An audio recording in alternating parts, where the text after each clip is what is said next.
me, because my parents was in prison, me growing up and all that stuff. I was born in prison.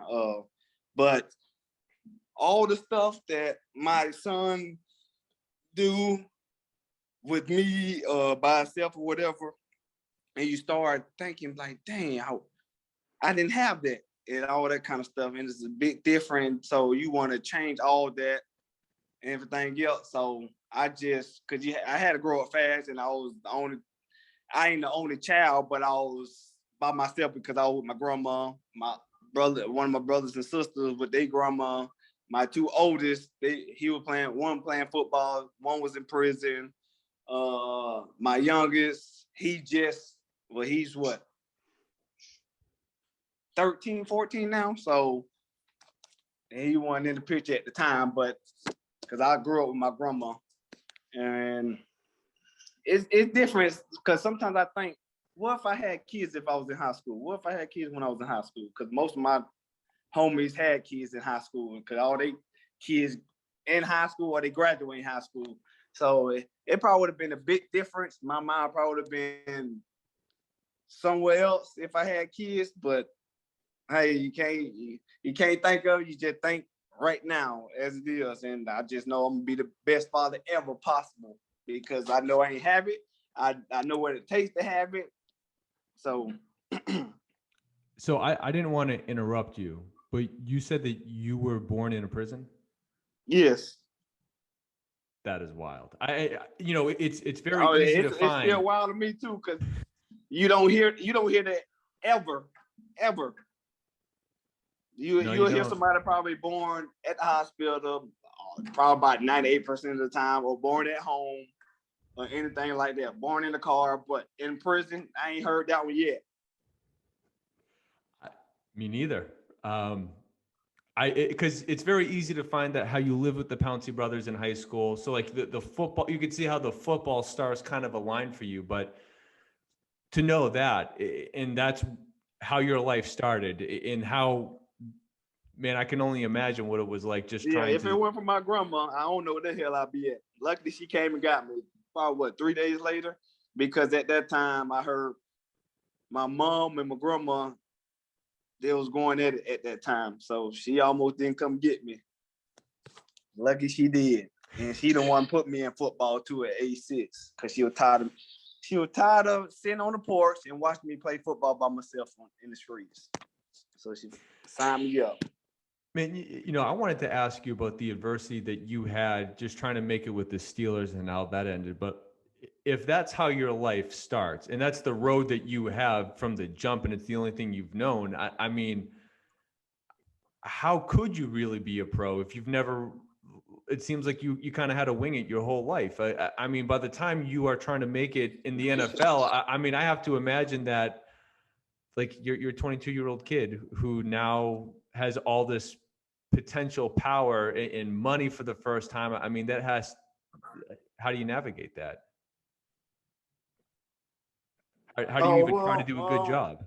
my grandma, she did a pretty good job, even though she was an alcoholic, smoked cigarettes 24/7, all that stuff. It took a while because I had to go to special ed classes and all that stuff because my speech wasn't really good.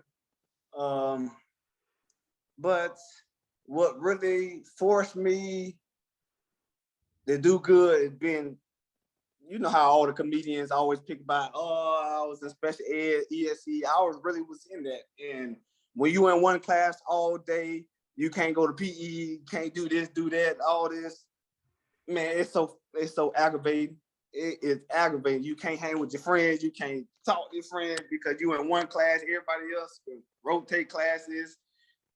They look in window, mess with you, in the door, all that stuff.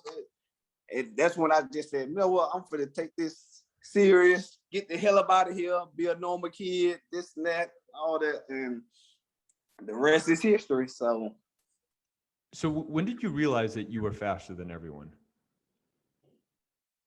Because I have to imagine part of you trying to. Elementary.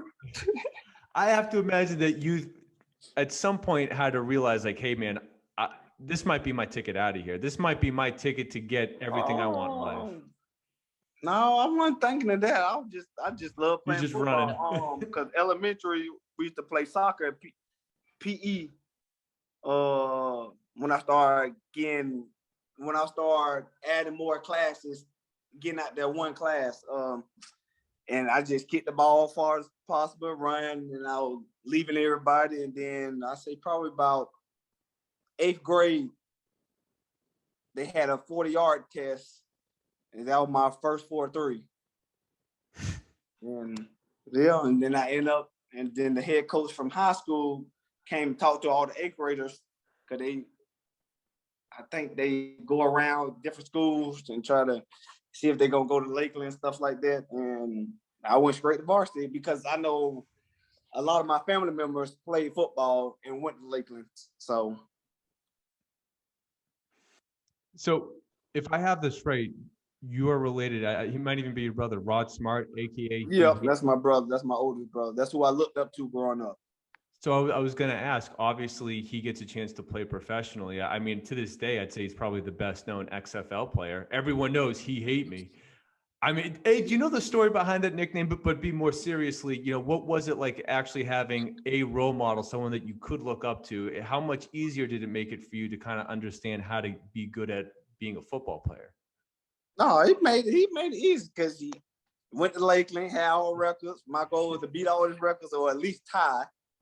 Because in high school, I tied his 40-yard dash. Running back, I killed him. He first one to graduate college, so I had to do that too. Luckily, track kept me from going to the pros early. The win, one, and two, even to make history too, because it's hard to have an athlete to win championship in 2 different sports at a college, especially like that. So